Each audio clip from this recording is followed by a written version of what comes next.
ಆತ್ಮೀಯ H16 news ಅರ್ಥಾತ್ ಸಿದ್ದರಾಮಯ್ಯ ಸ್ವಾಗತ. ನಾನು ನಿಮ್ಮ MI ಅಥವಾ ಮಲ್ಲಪ್ಪ ಜೂತವರಾಜ್ ಬೇರೆ. ಮತ್ತೆ ಅಣ್ಣಾ ಹಜಾರೆ, ನಿಮಗೆ ಗೊತ್ತ ಅಣ್ಣಾ ಹಜಾರೆ ಯಾರು ಅಂತೇಳಿ ಮತ್ತೆ ಎಂಟ್ರಿ ಆಗ್ಬೋದಾ ಈ ಜನ್ ಜಿಗಳ ಜೊತೆ, ವಾಂಗ್ಚುಕ್ಕರ ಜೊತೆ? ಈ ಹಿಂದೆ ನಿಮಗೆ ಗೊತ್ತದ 2011 ನಮ್ಮ ಈ ರಾಳೆಗಾನ ಸಿದ್ದಿ ಅಣ್ಣಾ ಹಜಾರೆ ಅವರು ಬಂದರು, ಮೂಮೆಂಟ್ ಮಾಡಿದ್ರು. UPA 2 ಅಂದರೆ ಮನಮೋಹನ್ ಸಿಂಗ್ರ 2ನೇ ಅವಧಿಯಲ್ಲಿ ಏನೇನು ಭ್ರಷ್ಟಾಚಾರ ಐತೆ ಅದ್ರ ವಿರೋಧ ಮಾಡಿದರು. ಜೊತೆ ಕೇಜ್ರಿವಾಲ್ರು, ಕಿರಣ್ ಬೇಡಿ, ಅವತ್ತಿನ ಅನೇಕ ದಿಗ್ಗಜ ನೇತಾರರು ಕೂಡಿದರು. ಅನಂತರ ಅದು ಏನಾಯಿತು ನಂತರ ಗೊತ್ತದ. ಅದರ ಮೂಮೆಂಟ್ ನಂತರ ರಿಸಲ್ಟ್ ಏನಾಯಿತು ಅಂದರೆ 2 ಡೆವಲಪ್ಮೆಂಟ್ ಅದು. ಒಂದು ಮೋದಿಯವ್ರ ಸರ್ಕಾರ ಬಂತು, 2ನೇದು ಕೇಜ್ರಿವಾಲ್ ಹೊಸ ಪ್ರಯೋಗ ಬಂತು. ಕರಪ್ಷನ್ ಅಗೇನ್ಸ್ಟ್ ಇಂಡಿಯಾ ಅನ್ನುವಂಥ ಗ್ರೂಪ್ ಮಾಡಿಕೊಂಡು ಹೋರಾಟ ಜೋರು ಮಾಡಿದ್ರು ಭ್ರಷ್ಟಾಚಾರದ. ಇವತ್ತು ಮತ್ತೊಂದು ಮೂಮೆಂಟ್ ಮಾಡ್ತಾ ಇದ್ದಾರೆ ರಾಳೆಗಾನ ಸಿದ್ದಿಯಲ್ಲಿ RTI ವಿರುದ್ಧ. ಮಹಾರಾಷ್ಟ್ರ ಸರ್ಕಾರ ನಮ್ಮ ಫಡ್ನವೀಸರದ್ದು ಅದ್ರ ನಂತರ 2 ಕಾನೂನು ಚೇಂಜ್ ಮಾಡಿದ್ದಾರೆ, ರೂಲ್ಸ್ ಅಂತ ಮಾಡಿದರು. ಅದ್ರ ವಿರೋಧವಾಗಿ ಯಾಕಪ್ಪ ಅಂದ್ರೆ RTI ಪ್ರಕಾರ ಅನೇಕ ಡೆವಲಪ್ಮೆಂಟ್ಗಳನ್ನು, ಅನೇಕ ಭ್ರಷ್ಟ ವ್ಯವಹಾರಗಳನ್ನು ಹೊರ ಹಾಕುವಂಥ ಒಂದು ಸಾಧ್ಯವಾದಲ್ಲಿ ಬಂದಿದ್ದಾವೆ. ದೊಡ್ಡ ಒಂದು ಕಾನೂನು ಅದ ಇನ್ಫಾರ್ಮೇಷನ್ ಆ್ಯಕ್ಟ್ ಪ್ರಕಾರ. ಆ ಇನ್ಫಾರ್ಮೇಷನ್ ಕೇಳಿದ್ರೆ ಅನೇಕ ಇವತ್ತು ಬದಲಾವಣೆ ಮಾಡಿ ಅದು ನಿರುಪಯುಕ್ತ ಅನ್ನೋಂಗೆ ಮಾಡಿದ್ದಾರೆ. ಸ್ವತಂತ್ರವಾದ ಮೀಡಿಯಾಗೆ ಬೇಕಾಗಿರುವುದು ಸ್ವತಂತ್ರ ಧ್ವನಿ. ಆ ಸ್ವತಂತ್ರ ಧ್ವನಿ ಉಳಿಸಲು ನೀವು ಮಾಡಬೇಕಾದದ್ದು ಇಷ್ಟೇ. ಅದೇನಪ್ಪಾ ಅಂತಂತಂದ್ರೆ ನಿಮ್ಮ ಕೈಲಾದಷ್ಟು ಸಹಾಯ ಈ ಚಾನಲ್ಗೆ ಮಾಡಿ ಹಾಗೂ ನಿಮ್ಮ ಧ್ವನಿಯನ್ನು ಕಾಪಾಡಿಕೊಳ್ಳಿ. ಅದ್ರ ವಿರೋಧವಾಗಿ ಒಂದು ಹೋರಾಟ ಮಾಡಲಿಕ್ಕೆ ಇದೇ ಜುಲೈ 5ಕ್ಕೆ ಡೇಟ್ ಕೊಟ್ಟಿದ್ದಾರೆ. ಅವ್ರು ಹೇಳಿದ ಮೇರೆಗೆ ಒಂದು ತಿದ್ದುಪಡಿ ಮಾಡಿದ್ದಾರೆ ಅದರಲ್ಲಿ RTIದಲ್ಲೇ ಫಡ್ನವೀಸ್ ಸರ್ಕಾರ, ಆದ್ರೆ ಒಪ್ಪಿಗೆ ಇಲ್ಲ ಅಂತೇಳಿ. ಈ ಒಂದು ಮೂಮೆಂಟು ದಿಲ್ಲಿಯಲ್ಲಿ ಕುಳಿತಂಥ ವಿದ್ಯಾರ್ಥಿಗಳಿಗಾಗಿ, ನಿರುದ್ಯೋಗಿಗಳಿಗಾಗಿ, ಪೇಪರ್ ಲೀಕ್ಗಳಿಗಾಗಿ ಅನೇಕ ಆಗಿ ಹೋಗಿದ್ದಾವೆ. ಆ ಒಂದು ವಿರೋಧವಾಗಿ ಧರ್ಮೇಂದ್ರ ಪ್ರಧಾನರನ್ನು ಇಳಿಸಲೇಬೇಕು ಅನ್ನೋಂಥ ಹೋರಾಟವನ್ನು ವಾಂಗ್ಚುಕ್ ಅವರು ಆಮರಣ ಅಂತ ಉಪವಾಸ ಮಾಡ್ತಾ ಇದ್ದಾರೆ. ಸೋನಮ್ ವಾಂಗ್ಚುಕ್ ಇಲ್ಲೇ ಉಪವಾಸ ಸತ್ಯಾಗ್ರಹ ಅಂದರೆ ಯಾವುದೇ ಸರ್ಕಾರಕ್ಕಾದರೂ ಭಯಾನ ಅದು. ಯಾಕಂತಂದ್ರೆ ಅದರ ಅಂಥ ಶಕ್ತಿ ಅದ. ಗಾಂಧೀಜಿಯವ್ರು ಹಾಕಿ ಕೊಟ್ಟಂಥ ಒಂದು ಶಕ್ತಿ ಅದಲ್ಲದ. ಇವತ್ತು ಗಾಂಧಿ ಮತ್ತು ಅಂಬೇಡ್ಕರ್ ಅವ್ರನ್ನ ಮುಂದೆ ತಗೊಂಡು ಈ ಜನ್ ಜಿ ಅಥವಾ CJP ಅಂತೇನು ಹೊಸ ಪಕ್ಷ ನೋಡೋದನೋ ಅವರ ಬೇಡಿಕೆ ಏನಪ್ಪ ಅಂದ್ರೆ ಒಂದು ಮುಖ್ಯ ಬೇಡಿಕೆ, ಧರ್ಮೇಂದ್ರ ಪ್ರಧಾನರನ್ನು ನೀವು ಕೆಳಗಿಳಿಸಲೇಬೇಕು, ಸ್ಯಾಕ್ ಮಾಡಲೇಬೇಕು. ಅಂದರೆ ಮಾಡಲಿಲ್ಲ ಅಂದರೆ ಮೋದಿಯವರು ನೀವು ರಾಜೀನಾಮೆ ಕೊಡಬೇಕು ಅನ್ನುವಂಥ ಗಂಟಲು ಕೈ ಹಾಕಿ ಕೆಲಸ ಮಾಡಿದ್ದಾರೆ. ಇಂಥ ಒಂದು ಸಂದರ್ಭದಲ್ಲೇ ಇನ್ನೊಂದು ಕಡೆ ಮುಂಬೈಯಲ್ಲೇ ಅಂದ್ರೆ ರಾಳೆಗಾನ ಸಿದ್ದಿಯಲ್ಲೇ ನಮ್ಮ ಅಣ್ಣಾ ಹಜಾರೆ ಅವರು ಈ BJP ವಿರೋಧವಾಗಿ, ಫಡ್ನವೀಸರ ವಿರೋಧವಾಗಿ ಅವರು ಉಪವಾಸ ಸತ್ಯಾಗ್ರಹ ಆರಂಭ ಮಾಡ್ತೀನಿ ಅನ್ನೋಂಥ ಮಾತು ಮಾತಾಡ್ತಾ ಇದ್ದಾರೆ. ಇನ್ನೊಂದು ಕಡೆಗೆ ರಾಮ ಮಂದಿರದ ಒಂದು ಕಥೆ ಶುರುವಾಗ್ಬಿಟ್ಟದೆ. ನೀವು ನೋಡಿದಿರಿ, ರಾಮನ ಹಣ ಹುಂಡಿ ಲೂಟಿ ಮಾಡಿದಂಥವ್ರು ಯಾರು ಅಂದರೆ ಇವತ್ತು ಚಂಪತ್ ರಾಯಣ್ಣ ಅಂತ ಅತ್ಯಂತ BJP ಮತ್ತು RSSಗೆ ಬೇಕಾದಂಥ ಅವ್ರ ಸಂಘಟಕರು.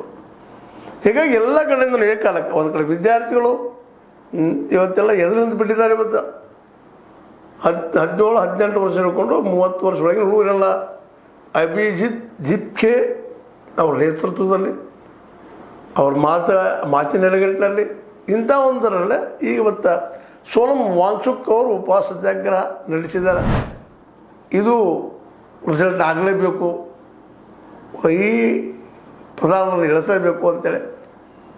ಇದೇ ಸಂದರ್ಭದಲ್ಲಿ ಈಗ ರಾಳೆಗಾನ ಸಿದ್ದಿಯಲ್ಲಿ ಇದು ಮೂಮೆಂಟ್ ಆಗ್ತದ್ರೆ ರಾಮ ಮಂದಿರದೊಂದು ಗದ್ದು ಹಿಡಿದು ಬಿಟ್ಟದೆ. ಇವತ್ತು ಮುಂದೆ ಉದ್ಯೋಗಗಳಿಲ್ಲ, ನಿರುದ್ಯೋಗ ಅವಧಿಯಿಂದ ಹೆಚ್ಚು. ಇವತ್ತು ನಿರುದ್ಯೋಗ ಹೆಚ್ಚಾಗಿದೆ. ಇವೆಲ್ಲ ನಡುವ ಗೆಲ್ಲುವಂತೆ ಮಂತ್ರ ಕಂಡುಕೊಂಡಿದ್ದಾರೆ. ಯಾವ ರೀತಿ ಗೆಲ್ಲಬಹುದು ನಾವು ಇಲೆಕ್ಷನ್ಗಳನ್ನು. 1 ಮತದಿಂದ ಗೆದ್ದರೂ ಸರ್ಕಾರನ, 1 ಲಕ್ಷ ಮತಗಳ ಅಂತರದಿಂದ ಗೆದ್ದರೂ ಸರ್ಕಾರನ. ಹೀಗಾಗಿ 80% ಹೆಚ್ಚು ಕಡಿಮೆ ಎಲ್ಲ ಪಕ್ಷಗಳು, ವಿಶೇಷವಾಗಿ ವಿರೋಧ ಪಕ್ಷಗಳು, ಅವರು 35, 36, 40% ತನಕ ಮತಗಳನ್ನು. ಆ್ಯಕ್ಚುಲಿ ಎಲ್ಲರೂ ಒಂದಾದ್ರೆ 65% ಆಗ್ತದೆ. ಇದು 35% ಅಷ್ಟೇ ಉಳಿತದೆ ಈ ಒಂದು BJP.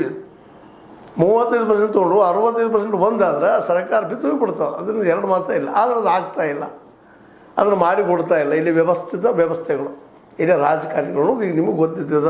ಇಂಥ ಒಂದು ಸಂದರ್ಭದಲ್ಲೇ ಗೆಲ್ಲುವ ಎಲ್ಲ EVMಗಳನ್ನು ತಮಗೆ ಹೇಗಬೇಕು ಹಂಗೆ ಮಾಡುವಂಥದ್ದು, ಜೊತೆಗೆ EVMಗಳ ಜೊತೆಗೆ SIR ಮೂಲಕ ಬೇಡದಂಥ ಮತದಾರರಲ್ಲಿ ಯಾವ ರೀತಿ ಕಟ್ ಮಾಡಬೇಕು ಅನ್ನುವಂಥದ್ದು ಇವೆಲ್ಲನೂ ಇವತ್ತು ಅಳವಡಿಸ್ಕೊಂಡು ನಾವು ಗೆಲ್ತೀವಿ ಅನ್ನೋಂಥ ವಿಶ್ವಾಸ ಇರೋ ಮುಂದೆ ಏಕಾಏಕಿ ಇವೆಲ್ಲ ಒಮ್ಮೆಗೆ ಜಂತರ ಮಂತ್ರದಲ್ಲೇ ಶುರು ಆಗಿಬಿಡ್ತು. ಈ ಅಭಿಜಿತ್ ದಿಪ್ಕಿ ಮೂಲಕ ಅವ್ರು ಹಿಡಿದು ಅಲ್ಲೇ ಖರ್ಚು ಮಾಡಬೇಕಂತ ಪ್ರಯತ್ನ ಮಾಡಿದಾಗ ಏಕಾಏಕಿ ಒಮ್ಮೆಲೆ ಒಂದೇ ಒಂದು 2-3 ದಿನದಲ್ಲಿ 2 ಕೋಟಿಗೂ ಹೆಚ್ಚು ಫಾಲೋವರ್ಸ್ ಆಗಿದ್ದರು ಅನ್ನೋದು ಸಹ ಇನ್ಸ್ಟಾಗ್ರಾಮ್ದಲ್ಲಿ ನೀವು ನೋಡಿದಿರಿ. ಹೀಗಾಗಿ ದಿಪ್ಕಿಯನ್ನು ಮುಟ್ಟೋದು ಭಾಳ ಕಷ್ಟ ಅನ್ನಿಸ್ತು. ಮುಟ್ಟಿದ್ರೇನೋ ಬೇರೆ ರೂಪ ತೊಗೊಳ್ಬೋದು. ಈಗಾಗಲೇ ರೈತರ ಹೋರಾಟ ಹೆಂಗಾಗಿತ್ತು ಈ 1 ವರ್ಷದಿಂದ 2 ವರ್ಷದಿಂದ ಎಲ್ಲರಿಗೂ ಗೊತ್ತಿದ್ದ ವಿಷಯ ಅದ. ಅದನ್ನು ಮುಗಿಸ್ಬೇಕಾದ್ರೆ ಸಗಲ್ ರಾಮಾಯಣ ಆಗಿತ್ತು. ರಾಮಾಯಣ ಅಂತಾರದು ಆಗಿ ಹೋಗಿತ್ತು. ಆದರೂ ಅದೇನೋ ಮುಗಿದು ಹೋಗಿಬಿಡ್ತು. ಬಟ್ ಈಗ ಹೇಳುವಂಥದ್ದು ಇದ್ರ ಜೊತೆಗೆ ರೈತರ ಸಹಿತ ನಿಧಾನಕ್ಕೆ ಕೂಡುವ ಸಾಧ್ಯತೆಗಳು ಹೆಚ್ಚಾಗಿದ್ದಾವೆ. ಯಾಕಂದ್ರೆ ರೈತರಿಗೂ ಇವರು ಕರೆ ಕೊಟ್ಟಿದ್ದಾರೆ, ಈ ಜಂಜಿಗಳು, ಈ ಜಂತರ ಮಂತರದ ಹೋರಾಟಗಾರರು. ಇನ್ನು ಇವರೆಲ್ಲರೂ ಬಂದ್ರೆ ಜೊತೆಗೆ ಅನ್ನ ಹಜಾರ್ ಮೂಮೆಂಟ್ ಸ್ಟಾರ್ಟ್ ಆಯ್ತಪ್ಪ ಅಂದ್ರೆ ನಮ್ಮ ಅಧಿಕಾರ ಹೋಗೋದು ನಿಶ್ಚಿತ ಅನ್ನುವಂಥ ಭಯ ಕಾಡ್ಲಿಕ್ಕೆ ಶುರು ಆಗಿಬಿಟ್ಟದ. ಅದರಲ್ಲೂ ಮುಖ್ಯವಾಗಿ ರಾಮನ ಹುಂಡಿಯ ಏನು ಪ್ರಕರಣ ಆಗಿದೆ, ದುರಂತ ಆಗಿದೆ, ದುಡ್ಡು ಹೊಡೆದಾಗಿದೆ, ಅದು ಪೂರ್ತಿಯಾಗಿ BJP ಮತ್ತು RSSಗಳ ಮೇಲೆ ಮುರಿದು ಬೀಳುವ ಎಲ್ಲ ಸಾಧ್ಯತೆಗಳಾಗಿದ್ದಾವೆ. ಯಾಕೆಂದರೆ ಇದರ 3 ರೂವಾರಿಗಳು ಈ ದುಡ್ಡಿನ ಎಬ್ಬಿಸಿದವರು ಯಾರು? ಚಂಪತರಾಯ, ಗೋಪಾಲರಾವ, ಅದೇ ಕಾಲಕ್ಕೆ ಇನ್ನೊಬ್ಬರು ಅನಿಲ್ ಮಿಶ್ರಾ, ಇವರೆಲ್ಲರೂ RSS ಪ್ರಾಡಕ್ಟ್ ಇವರೆಲ್ಲ. ಹೀಗಾಗಿ ಏನಾದರೂ ಅದು RSS ಮೇಲೆ ಅದು ಹೊಡೆದು ಬೀಳುವಂಥ ಸಾಧ್ಯತೆಗಳು ಹೆಚ್ಚಾಗಿದ್ದಾವೆ. ಈ ಪ್ರಸಂಗದಲ್ಲೇ RTI ಮೂಲಕ ಇವರು ಸ್ಟ್ರೈಕ್ ಮಾಡೋದು, ಅಣ್ಣಾ ಹಜಾರೆ ಅವರು ಅನ್ನವನ್ನು ಬಿಟ್ಟು ಹೋರಾಟ ಮಾಡೋದು, ಅದರ ಉಪವಾಸ ತ್ಯಾಗ ಮಾಡೋದು. ಈಗಾಗಲೇ ವಿದ್ಯಾರ್ಥಿಗಳಿಗಾಗಿ ಜಂತರ ಮಂತ್ರದಲ್ಲೇ ಈ ಸೋನಮ್ ವಾಂಗ್ಚುಕ್ ಅವರು ಉಪವಾಸವನ್ನು ಆಮರಣ ಉಪವಾಸನ ಮುಂದುವರಿಸಿದ್ದು. ಇವೆಲ್ಲ ಇವತ್ತು ಮೋದಿಜಿಯವರ ಆಡಳಿತಕ್ಕೆ ದೊಡ್ಡ ಹೊಡೆತ ಕೊಡುವ ಎಲ್ಲ ಸಾಧ್ಯತೆಗಳಿದ್ದಾವೆ. ಇವುಗಳನ್ನೆಲ್ಲ ಯಾವ ರೀತಿ ಸಾಲ್ವ್ ಮಾಡಬಹುದು ಮೋದಿಯವರು ಅನ್ನೋದನ್ನು ಮುಂದಿನದಲ್ಲಿ ನೋಡೋದಿದ್ದರೂ ಸಹಿತ ಈ ಗೆದ್ದಂಥ ಇವೆಲ್ಲ ನಿಶ್ಚಿತವಾಗಿ ಒಂದು ರೂಪ ಪಡ್ಕೊಂಡ್ರೆ, ಅದರಲ್ಲೂ ಜುಲೈ 5 ಅವ್ರು ಹೇಳಿದಂಗೆ ನಮ್ಮ ಏನಪ್ಪ ಈ ಅಣ್ಣಾ ಹಜಾರೆ ಅವರು ಹೇಳಿದಂಗೆ ಚೇಂಜ್ ಆಗದೆ ಹೋದರೆ ನಾವು ನಿಶ್ಚಿತವಾಗಿಯೂ ಉಪವಾಸತೆ ಶುರು ಮಾಡ್ತೀವಿ ಅನ್ನೋ ಮಾತನ್ನು ಸ್ವತಃ ಅಣ್ಣಾ ಹಜಾರೆ ಅವರು ಹೇಳಿದ್ದಾರೆ.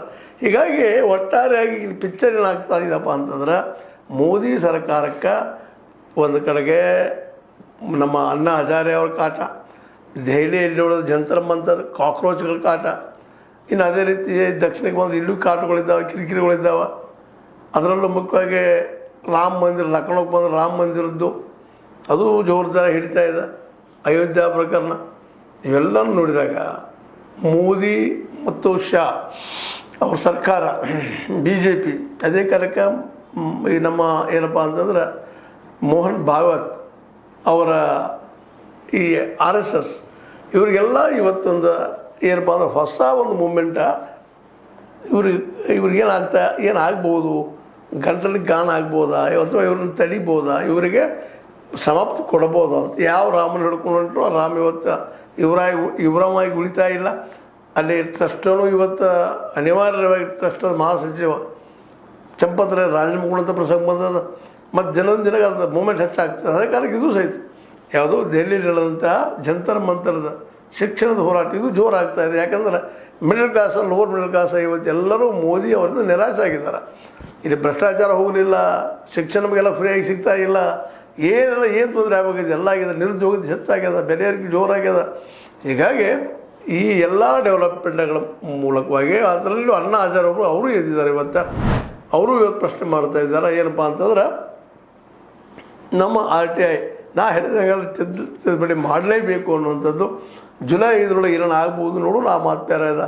ಬಟ್ ಇವರೆಲ್ಲ ಒಂದಾದ್ರೆ ಅಣ್ಣಾ ಹಜಾರೆ, ಅದೇ ಕಾಲಕ್ಕೆ ನಮ್ಮ ವಾಂಗ್ಚುಕ್, ಅದೇ ಕಾಲಕ್ಕೆ ಯೋಗೇಂದ್ರ ಯಾದವ್, ಇವರೆಲ್ಲ ಮೇನ್ ಇವರೇನು ಹೋರಾಟಗಾರಿದ್ದಾರೆ. ಇವರೆಲ್ಲ ಒಂದೇ ಕಡೆ ಜಂತರ ಮಂತ್ರದಲ್ಲಾಗಿ ಉಪವಾಸ ಸತ್ಯಾಗ್ರಹ ಸ್ಟಾರ್ಟ್ ಮಾಡಿದರೆ ರಾಷ್ಟ್ರ ಮಟ್ಟದಲ್ಲಿ ಇದೊಂದು ದೊಡ್ಡ ಸುದ್ದಿ ಆಗೋದು ಅಷ್ಟೇ ಅಲ್ಲ, ಒಂದು ಬದಲಾವಣೆ ಸಿದ್ಧ ಹಾದಿ ಆಗ್ತೈತೆ ಅಂತೇಳಿ ಭಾಳಷ್ಟು ಇದ್ದರೆ ಮಾತಾಡ್ಕೊಳ್ತಿದ್ದಾರೆ. ಏನಾಗ್ಬೋದು ನೋಡೋಣ ಏನಾಗ್ತದಾಗ. ಒಟ್ಟಿನಲ್ಲಿ ಮೋದಿ ಮತ್ತು ಶಾರ್ ಅವರಿಗೆ ಕೆಟ್ಟ ಸಮಯ ಬಂತ ಯಾರಿಗೂ ಗೊತ್ತು. ಆದರೂ ಅದು ಮೀರಿ ನಿಲ್ಲುವಂಥ ಒಂದು ವ್ಯಕ್ತಿತ್ವ ಅವರಲ್ಲಿದೆ. ಏನೋ ಮಾಡಿ ಉಳಿಬೋದು ಅನ್ನುವಂಥದ್ದು. ನೋಡಿ ಏನು ಮಾಡ್ತಾರೆ ಅದನ್ನು ಸಹ ನಿಮ್ಮ ಜೊತೆ ಮುಂದಿನ ದಿನಗಳಲ್ಲಿ ಚರ್ಚೆ ಮಾಡ್ತಂತ ಹೇಳ್ತಾ, ಇದು ನಿಮಗೆ ಲೈಕ್ ಆಗಿರ್ಬೋದು. ಲೈಕ್ ಮಾಡಿ ಶೇರ್ ಮಾಡಿ ಕಮೆಂಟ್ ಮಾಡಿ ಜೊತೆ ಸಬ್ಸ್ಕ್ರೈಬ್ ನ್ಯೂಸ್ ಮಾಡಿ H16 ನ್ಯೂಸ್ ಅರ್ಥಾತ್ ಇದು ಸತ್ಯದ ಕೈಗಳಲ್ಲಿ ವಂದನೆಗಳು. ಆತ್ಮೀಯ ಸಾರ್ವಜನಿಕರಲ್ಲಿ H16 ಅರ್ಥಾತ್ ಸೀತಾರಾಮದಿಂದ ಒಂದು ಮನವಿ. ಈ ಸಂಸ್ಥೆ ಭ್ರಷ್ಟಾಚಾರ, ಅನ್ಯಾಯ, ಅತ್ಯಾಚಾರಗಳಿಂದ ನೊಂದವರ ವೇದಿಕೆ. ಅನ್ಯಾಯಕೋರರ, ಭೂಗಳ್ಳರ, ನಶಾ ಸಾರಾಯಿ ಮಾಫಿಯಾಗಳ ವಿರುದ್ಧದ ಧ್ವನಿ.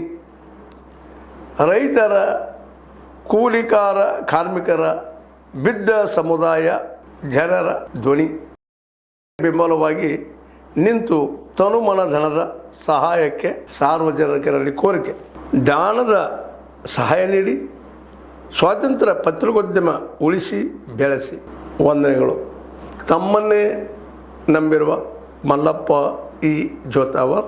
ಈ ಕೆಳಗಿನ QR ಸ್ಕ್ಯಾನ್ ಮಾಡಿ ಅಥವಾ ಈ ನಂಬರ್ ಅಂದರೆ 7411402405ಗೆ ಇಲ್ಲ 9686864852ಗೆ ನೀವು ಫೋನ್ಪೇ ಮಾಡಿ, ಪೇಟಿಎಮ್ ಮಾಡಿ ಅಥವಾ ಇನ್ನಾವುದೇ ಮಾಧ್ಯಮದಿಂದ ಗೂಗಲ್ ಮೂಲಕ ಸಹಾಯ ಮಾಡಿ ಈ ಪ್ರಾಮಾಣಿಕ ಪತ್ರಿಕೋದ್ಯಮವನ್ನು ಉಳಿಸಿ ಅಂತ ಮತ್ತೊಮ್ಮೆ ಮನವಿ.